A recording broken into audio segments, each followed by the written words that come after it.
I worked as a babysitter during my college years just to make some extra money without having to have a set work schedule. For the most part, I took care of this one family's 4-year-old boy a couple times a week, as the parents would often have dinner events for work.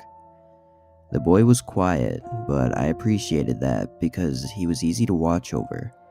He didn't do much besides watch TV and play with toys, and he seemed to like me. This was my 6th time watching after him. I had got to the house just before his parents left, and they explained that they would be back home around 11 tonight, and I needed to make sure that he was in bed by 9. The first few hours went as usual. I watched TV with him and made him a small frozen pizza. After finishing his food, he told me he had to use the bathroom and left for a few minutes. When he returned, he asked me about the shuffling noises coming from the basement. I was confused and immediately turned off the TV. Sure enough, as soon as the TV was quiet, I could clearly hear something moving around down there. It was very faint though, and I couldn't tell what it was. Seeing the boy was clearly scared, I assured him it would be okay and was probably just a small animal that had gotten in. I told him to wait up here while I go down to see what it was. By this point, the shuffling had already stopped. I'd never been in the basement of this house before, as it was unfinished and there was never any reason to go down there, so I was definitely being cautious. I opened the door and turned on the light by the stairs. Then I walked down quietly and turned the light on at the bottom of the stairs too, which lit up the whole room. It was a pretty big space, mostly filled with storage boxes. I walked around, checking behind a few boxes, but after not seeing or hearing anything else, I went back upstairs. The boy was waiting for me on the couch and shot up when he saw me. I told him everything was fine and nothing was down there, and gave him a big hug just to make him feel better. After a few minutes, we had already forgotten about the whole thing, and a couple hours later, it was getting close to 9 o'clock and I started to get him ready for bed. We went upstairs to his room and I made sure he was ready, then said goodnight and went back downstairs. I sat on the couch for probably 30 to 40 minutes just scrolling through my phone before hearing shuffling from the basement again, but this time it was a lot louder. My heart stopped for a second as I listened. Then I heard the bedroom door open upstairs and the boy call out my name. I told him to stay where he was and not to come down. I got up and made my way to the basement door. At this point, I was pretty terrified. I pulled out my phone and had it ready to call 911 as I opened the door as quietly as possible. The shuffling sounded like it was close to the bottom of the stairs now. I reached over and flicked on the lights. Immediately, I slammed the door shut and ran upstairs to get the boy, then went straight out the front door and called 911. I stood across the street from the house, looking at the windows as I waited for the cops to come. I also called the parents to let them know what had happened and to come home as soon as they could. When the police finally arrived, I told them what happened. As I turned on the lights by the stairs, I saw a half-naked man crouching down by the bottom while searching through a storage box. They carefully searched the home and found clear evidence of someone having lived in the basement recently, with piles of trash shoved in boxes, but they didn't find anyone. When the parents arrived, they thanked me for calling them and talked to the police about the situation. About an hour later, I was able to go home as they secured the house and filed the reports. I spent the next few days really shaken up and being pretty paranoid. For a couple of weeks, I kept in touch with the parents to see if there were any updates on the man, but nothing ever came up. Eventually, we lost touch as I no longer wanted to babysit anymore. I think the most terrifying thing about it was that he never got caught, and he could be living in someone else's basement right now without them even knowing.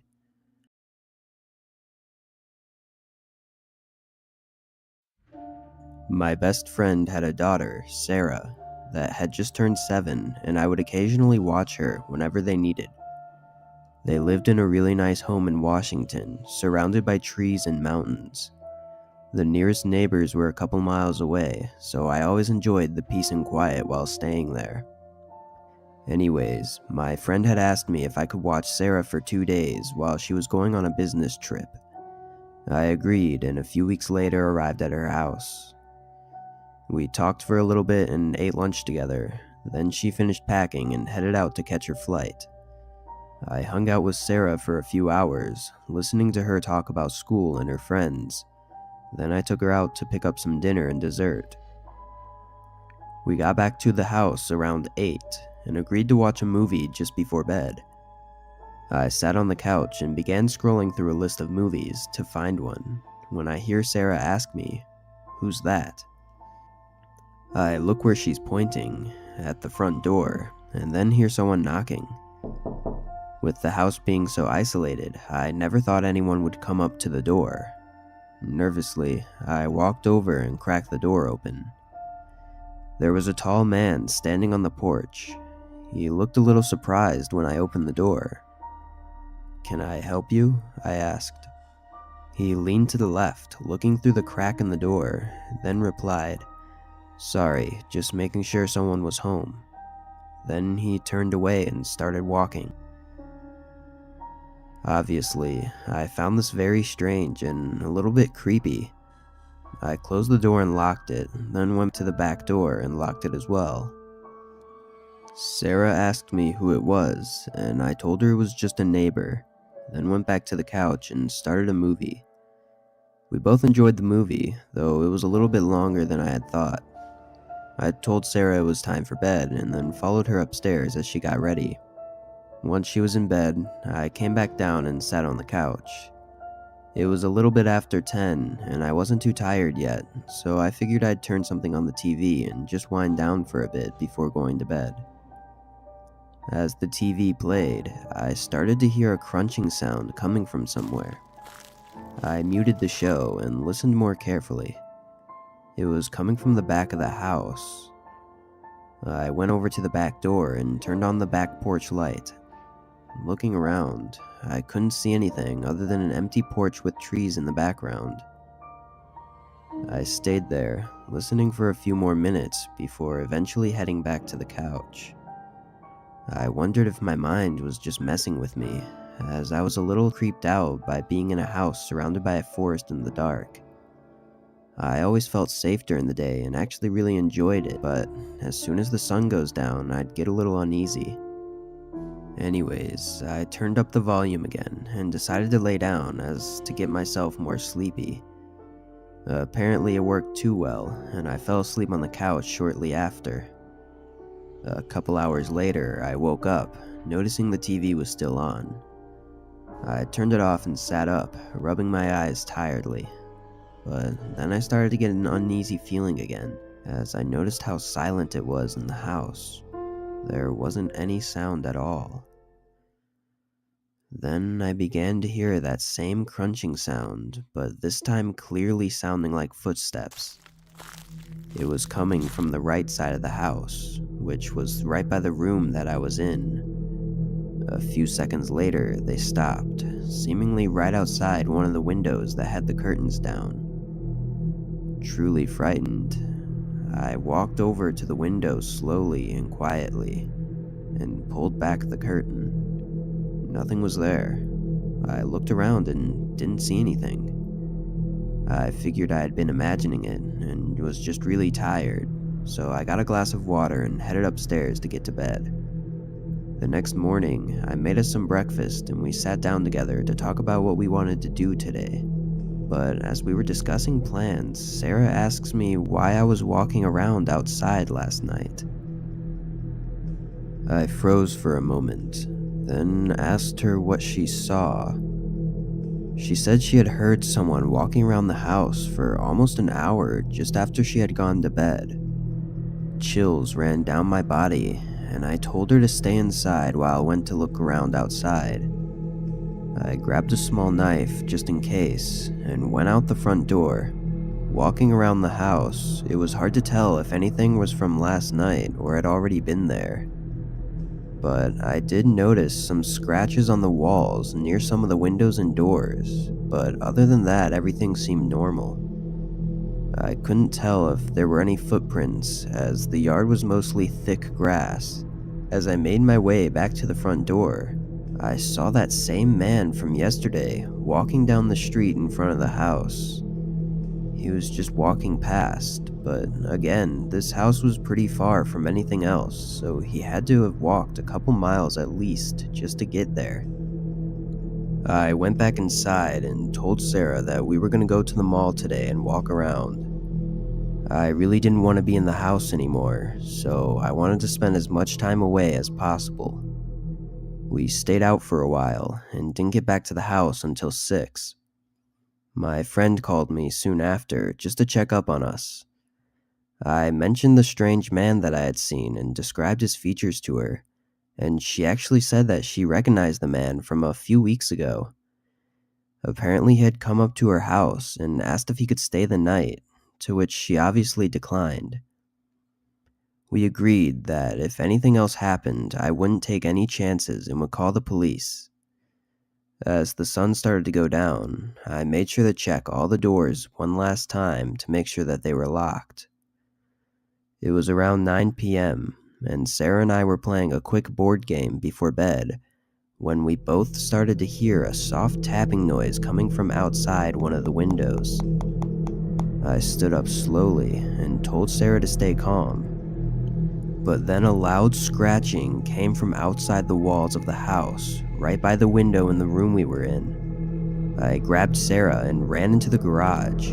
We got in the car and I backed out of the driveway as quick as I could, making sure the garage fully shut before driving off. I couldn't see much in the darkness as we were leaving, but Sarah said that she saw someone running into the trees behind the house. I pulled into a hotel parking lot and called the police to report the incident, then called my friend to let them know what had happened. We were met 10 minutes later by 2 officers at the hotel, and they informed us that 2 more were at the house looking around. I told them everything and gave them a description of the man, and eventually they left. We ended up staying in a room at the hotel for the night. The next morning, my friend called and said her flight was just landing and she would be back in an hour, so we headed over to the house. We waited in the driveway for her to arrive, then we all went in together to make sure it was safe.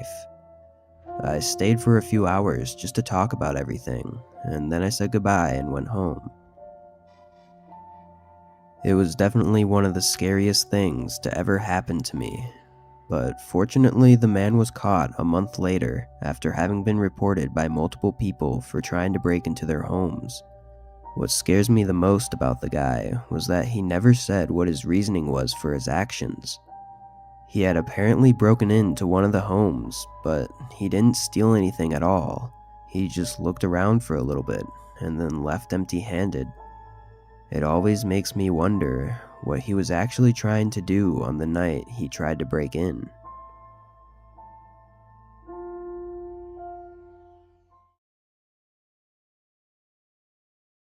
When I was 13, I had a babysitter that would come once a week, as my mom would work late every Saturday night. I always thought I was too old to have a babysitter still, and hated having to have someone watch over me all the time. The main person my mom would have over was a 20-year-old guy, Thomas, that was the son of one of my mom's work friends. This guy was really weird, and I didn't like him at all. He didn't talk much and just acted really awkward and strange, but whenever he interacted with my mom, he would act extra nice and talkative. I would bring it up with her, but she'd always say I was just trying to get rid of him so I could be alone. Anyways, it was a normal Saturday night, and Thomas had just arrived, a little late as usual. My mom talked with him for a little bit and then headed to work. I walked over to the couch and turned on my Xbox to play some video games just to pass the time. I'd usually go to bed at 10, so I'd have to spend 4 or 5 hours with Thomas. Most of the time, I'd find something to do alone, because he'd never really talk to me and would just hang out in the kitchen or in our loft area. And today was no different. He stayed in the kitchen for a little bit, and after a few minutes, I heard him talking to someone. I tried to listen as best I could, but I couldn't make out what he was saying. The kitchen was right behind the living room that I was in, but he was talking really quietly. He went on for a few minutes, and then the talking stopped, followed by him coming into the living room and standing next to the couch. I looked up at him and saw he was holding his phone. Thomas said someone was going to come over, just for a second, and not to worry. I didn't really know how to respond other than to just say, okay. It was pretty weird though, and I knew it was definitely not something any babysitter should do, but I also knew that there was nothing I could really do about it. The next 20 minutes were really awkward, as he didn't take out his phone or anything. He just sat there on the couch with me, looking around and not saying anything. He would rarely ever be in the same room as me, so this was pretty out of the ordinary. Our living room was right by the front door though, so I guess he was just waiting for the person to get here. Eventually, a car pulled into the driveway and a man came knocking at the door. Thomas shot up and went over to the door, then stood right in front of it for a moment before turning to me and telling me that he'd be back in just a minute. Then he opened the door and walked outside and shut the door behind him. This whole situation had me curious as to what was going on with him. The blinds on the windows were cracked open just enough for me to see the two of their shadows as they moved around in the driveway. I could tell that the man handed Thomas a large bag and then got in his car and drove away. A few seconds later, I heard the lid of the garbage can outside slam shut, followed by Thomas coming back inside through the front door. The whole interaction seemed odd, and I couldn't help myself from asking him what it was all about. Thomas replied, telling me that it was just his friend and that he left his wallet at his friend's house last night, so he was just dropping it off. I could tell there was something wrong with the way he answered, and it didn't explain the large bag I saw him holding, but I didn't want to question him any further, so I just said okay and went back to playing my game. But things got a lot more strange as the night progressed. During the next hour, I could hear Thomas having multiple phone calls with someone in the kitchen, and at one point, he went into the far loft area where I could hear him raising his voice. Still though, I couldn't make any sense of what he was saying. After maybe the 5th or 6th call, the same car from earlier pulled into the driveway again, and Thomas immediately ran outside without saying anything. I could tell from their body language and the way that they were moving around that they were clearly arguing about something. Then Thomas left for 30 seconds, and then came back with the bag from earlier. The man took it and put it in his back seat, then drove off in a hurry. Thomas came back inside, and I could see the frustration on his face. He went over to the kitchen and didn't come back until 10, when he told me I had to go to bed. I got ready and laid in bed while Thomas stayed downstairs. He would usually stay until my mom got home at 12, but just a few minutes later I heard the front door open and close. I waited for 10 minutes, then got up and went downstairs to see if he was still there, but sure enough, he had left. I looked out the window and his car was gone too. I stayed up in bed for a few hours to wait for my mom to get home, and then told her everything that had happened. She seemed to believe me this time, as she also thought it was strange and really unprofessional to leave the house before she came home. The next day, she tried calling him, but he didn't answer. Eventually, though, she got a hold of her friend, who was Thomas's mom, and asked what happened, and she said that Thomas came home feeling sick. We both knew that was a lie and didn't make much sense, as he could have just called her and told her he wasn't feeling well. Anyways, it's been almost 10 years since all that happened, and I still find myself thinking about how weird that night was. I always wonder what the two were arguing about, why he left, and what was in the bag.